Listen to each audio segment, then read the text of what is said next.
Assalamualaikum warahmatullahi wabarakatuh.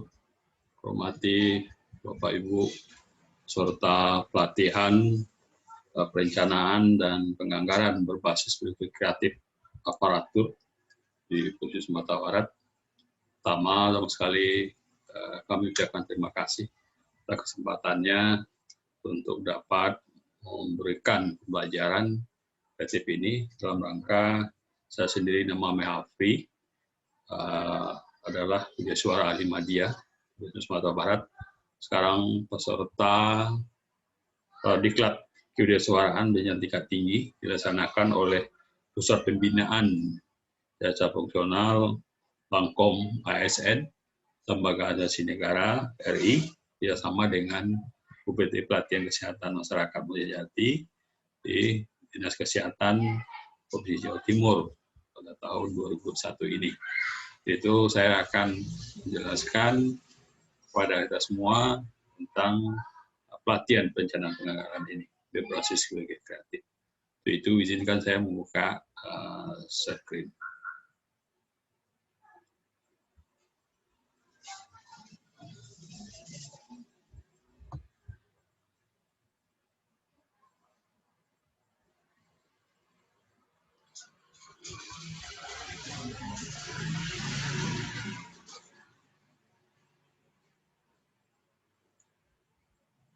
Adapun pelatihan penyampaian pendidikan kreatif aparatur Sumatera Barat, nah ini disajikan untuk kegiatan penjenjangan tingkat tinggi di LAN-RI.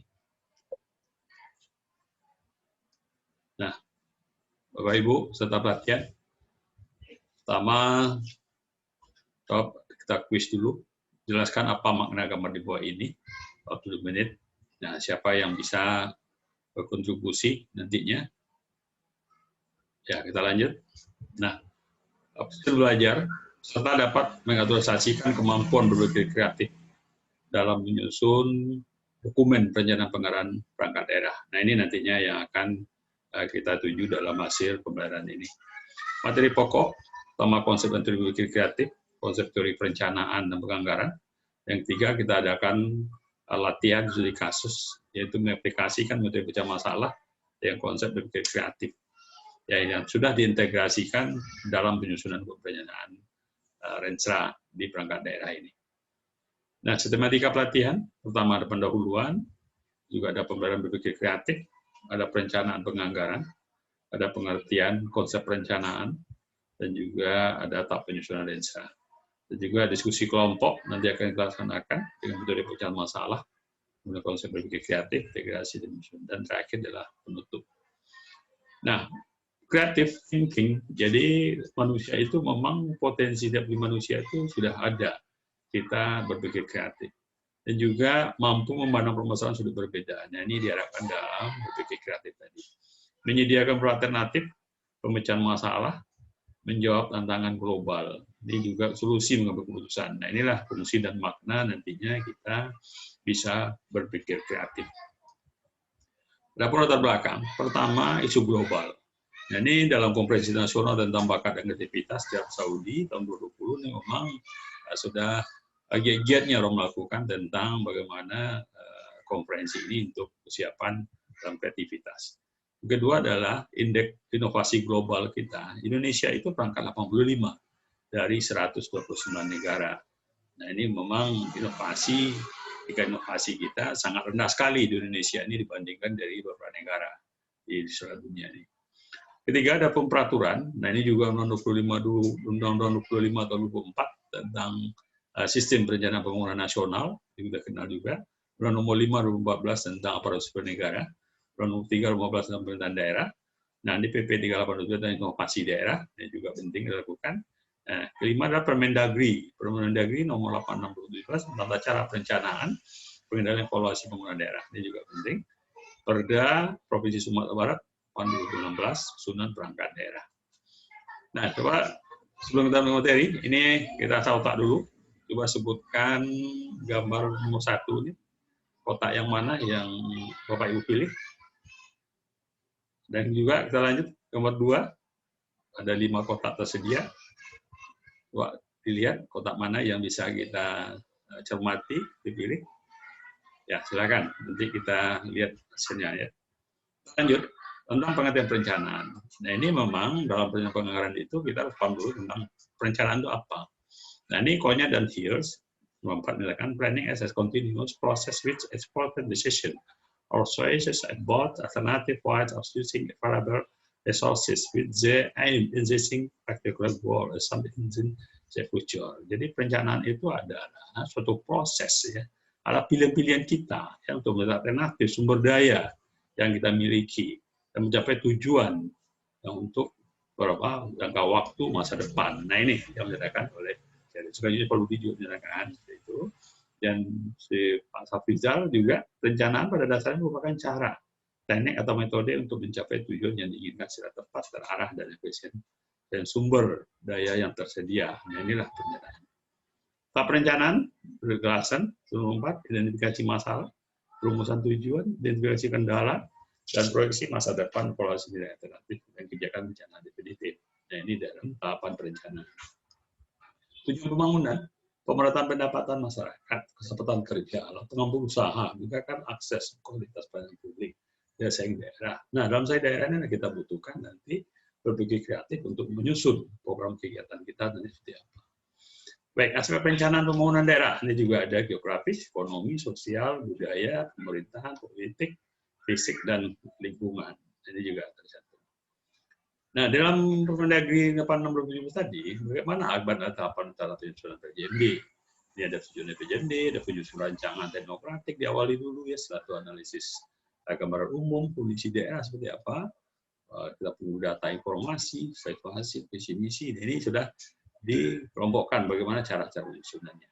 Lanjut. Nah, ini kita melanjut kepada penganggaran ya. Tadi ada perencanaan, sekarang penganggaran. Keuangan daerah adalah semua hak dan kewajiban daerah dalam rangka penyelenggaraan pemerintahan daerah yang dapat dinilai dengan uang, termasuk segala bentuk kekayaan yang berhubungan dengan hak dan kewajiban daerah. Jadi semua keuangan daerah pada dasarnya masuk untuk menghasilkan gambaran tentang daerah. Jadi ini keuangan daerah itu adalah semua hak kewajiban kita ya dalam rangka untuk pemerintahan daerah. Di keuangan daerah. Analisis keuangan daerah, nah ini juga diusahakan di dalam PJMD, ya kita perlu menganalisis ulang keuangan daerah itu. Di situ lakukan antara penerimaan daerah, apa saja penerimaan daerah, pendapatan, dan penerimaan pembiayaan daerah. Nah, kapasitasnya keuangan daerah itu pada dasarnya ditempatkan sejauh mana daerah mampu mengoptimalkan penerimaan dan pendapatan daerah. Ini. Analisis proyeksi belanja daerah dapat dilakukan dengan proyeksi 5 tahun ke depan. Jadi, untuk melakukan keuangan daerah ini memang kita lihat adalah tim seriesnya waktu 5 tahun ke depan. Adapun juga di gambar juga kita coba analisis proyek pendapatan daerah itu, ada kebijakan berkeuangan negara seperti apa, tingkat pertumbuhan pendapatan daerahnya seperti apa, kebijakan identifikasi daerah juga dilihat, asumsi indikator makroekonomi kita lihat ya. Nah nanti dia mulai akan adalah pertumbuhannya. Nah, dalam sistem dilihat pertumbuhannya seperti apa, ya, pendapatan daerah. Nah ini juga tabel proporsinya di sini juga diuraikan anggaran belanja itu ada belanja tidak langsung, ada belanja langsung ya, belanja seperti apa, pegawai, belanja bunga, ya subsidi. Nah ini dihitung tahun berapa yang harus kita laksanakan nantinya. Coba kita salta dulu satu lagi. Nah coba lihat gambar 3, ini ada 5 kotak juga, yang mana Anda pilih. Nah, lanjut yang 4 juga ada, 5 kotak tersedia, lanjutnya seperti apa? Ya, nanti kita tahan dulu ya, nanti kita jawab terakhir. Nah, sekarang kita masuk ke konsep berpikir kreatif. Jadi memang berpikir kreatif itu adalah berkembangnya ide studi seseorang. Jadi ide seseorang itu diharapkan dari dirinya ya. Berarti ide dengan cara yang tepat, seksama, dimulai dari adanya masalah. Nah, dengan adanya masalah itu baru timbul kita berpikir kreatif. Ya, ini adalah sifat manusia ya. Berpikir kreatif itu lihat berpikir divergen, ya, berpikir divergen. Menemukan mungkin banyak jawaban suatu masalah. Jadi berpikir itu kita harus banyak menemukan masalah. Jawabannya tidak satu sisi saja, banyak ya. Ada kepastian, bersifat, dan kebaruan. Oke, ciri berpikir kreatif itu, nah ini kita lihat di gambar ini juga kelihatannya berpikir lancar, berpikir luas, berpikir orisinal, berpikir elaboratif, berpikir evaluatif, itu cukup banyak ya. Dalam rangka untuk kita bagaimana berpikir kreatif tadi ini yang ada langkahnya, ya berpikir kreatif brainstorming, sinektik, analogi, problem solving. Nah, brainstorming ini juga bagaimana menghasilkan gagasan. Jadi pertama itu peserta ini diharapkan banyak menemukan gagasan-gagasan, ya. banyak pemikiran, semua saran masukan ditampung, ya komunikasi. Nanti kita lihat nanti di dalam latihan nantinya. Ya ada sinetik, ya sinetik itu asumsi pertama, proses kreatif menuju kesadaran. Setelah itu bagaimana? Setelah itu komponen emosional lebih penting dari intelektual. Jadi mereka diharapkan tentang bisa berikan hal yang lebih emosionalnya, ya kita harapkan itu, unsur emosional nasional. Jadi berpikir kreatif itu tidak kita tekan. Jadi peserta itu dibiarkan saja. Mereka maunya mana yang harus mereka nanti kita arahkan. Oke, terakhir mencari masalah. Adalah bagaimana proses tetapnya, merumuskan masalah, merumuskan hipotesis, mengumpulkan data, dan pembuktian hipotesis dan rekomendasi. Jadi untuk berpikir kreatif ini memang banyak langkah-langkah yang harus kita laksanakan dalam pembelajaran. Nah, ada konsep yang berpikir kreatif yang kita rancang ya, yang kita padukan beberapa teori ya, kreatif tingkat pertama, kreatif tingkat kedua, tingkat ketiga ya. Itu pun juga ditenderasikan nantinya bagaimana hasil karya produk ini baru, gagasan baru. Jadi untuk materi baru itu memang kita ada tahapan pertama dulu, kreatif pertama apa ya, seperti tadi brainstorming, sinetik, problem solving ya, satu yang diintegrasikan melalui satu Permendagri tadi ya, kaedah-kaedahnya. Tahap pertama, berpikir kreatif. Nah, ini memberikan pemanasan oleh kontekstual. Jadi ini mereka kita lakukan dulu pemanasan. Nah, contohnya seperti apa? Brainstorming tadi. Sebutkan kata lazim sapu. Kayak sapu. Nah, ini sapu ini apa? Coba dipikirkan sebentar ya. Apa fungsi dari sapu? Biasa kita cari. Yang kedua, soal kedua, andai kata pemerintahan korupsi tidak bisa tuntas tahun ini, apa yang bakal terjadi tahun 2020 nanti? Nah, ini banyak pemikiran perasaan yang terbuka. Jadi peserta itu diharapkan dia memberikan pemikiran terbuka. Yang ketiga, bagaimana cara memperbaiki cara belajar yang bisa dilakukan sekarang. Nah, ini si pelajar lebih berpikir lagi dia, yang mana yang perlu kita tingkatkan berpikir kreatif itu. Jadi perlu latihan ya yang simultan terus-menerus. Yang ketiga itu motivasi permainan masalah terbuka. Jadi kita ada masalah. Contohnya, bagaimana caranya saudara dapat memindahkan kayu balok besar waktu yang paling cepat misalnya. Nah, ini ide kreatif keluar di situ. Kalau ide kreatif itu lambat dia nggak tahu seperti apa. Jadi tingkat tiga ini problem solving lebih komplit lagi ya. Jadi diberikan beberapa hal, bagaimana berpikir kreatif tadi ya, dalam rangka kemampuan berpikir kreatif itu untuk pemecahan masalah. Nah, di sini tahap kreativitas ya kita lakukan. Jadi apa? Ada persiapan, konstruksi, inkubasi, eliminasi, dan verifikasi. Nah, penggunaan aplikasi dalam berpikir kreatif. Nah, ini kita sudah buat lihat aplikatifnya ya, kita coba melihat apa sudah kita rancang ya. Nah, inilah tahapan pertamanya ya, merumuskan masalah, analisis masalah tadi. Pertama, perubahan kerja merumuskan masalah.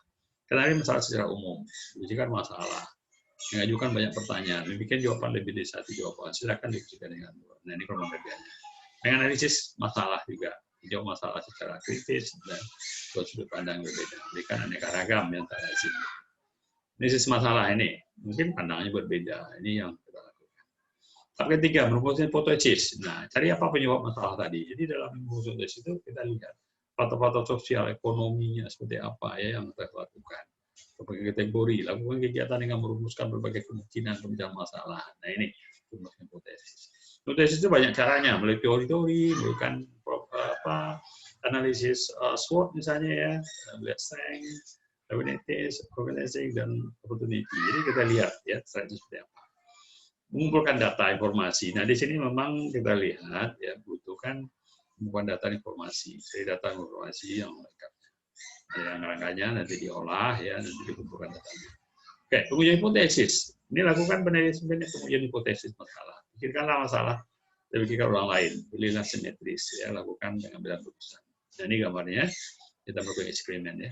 Merumuskan rekomendasi pencari masalah. Nah, ini juga lakukanlah kegiatan rekomendasi yang mana tadi kita pilihkan yang terakhir ini akan 6. Ide baru, gagasan baru nanti kita kelihatan nanti ya, yang mana kita lakukan. Oke, nanti dirumuskan rekomendasi di ide baru. Nah, nanti kita masukkan integrasikan ke rencana program kegiatan yang sudah ada di Permendagri. Jadi peserta pelatihan yang dari perangkat daerah masing-masing ya, organisasi perangkat daerah, instansinya. Nah, setelah dapat ide kreatif tadi, baru masukkan ke format yang sudah ada di Permendagri. Nah, latihan studi kasus, coba cari permasalahan, kita latihan ya, mungkin berapa jam ke depan ya, kita buatlah rekomendasi hasilnya, program kita sudah. Jadi dengan langkah-langkah tadi itu, Anda akan dapat memberikan ide-ide kreatif tadi. Ya, silakan dikerjakan. Nah, simpulan, tindak lanjut, nah ini memang perlu pelatihan penyelenggaraan kali ini ya, dirancang, dan berstruktur kreatif, dan menindaklanjuti oleh dokumen. Ya, tindak lanjutnya pelatihan ini harus implementasikan segera mungkin. Baik, terima kasih. Saya disampaikan. Assalamualaikum warahmatullahi wabarakatuh.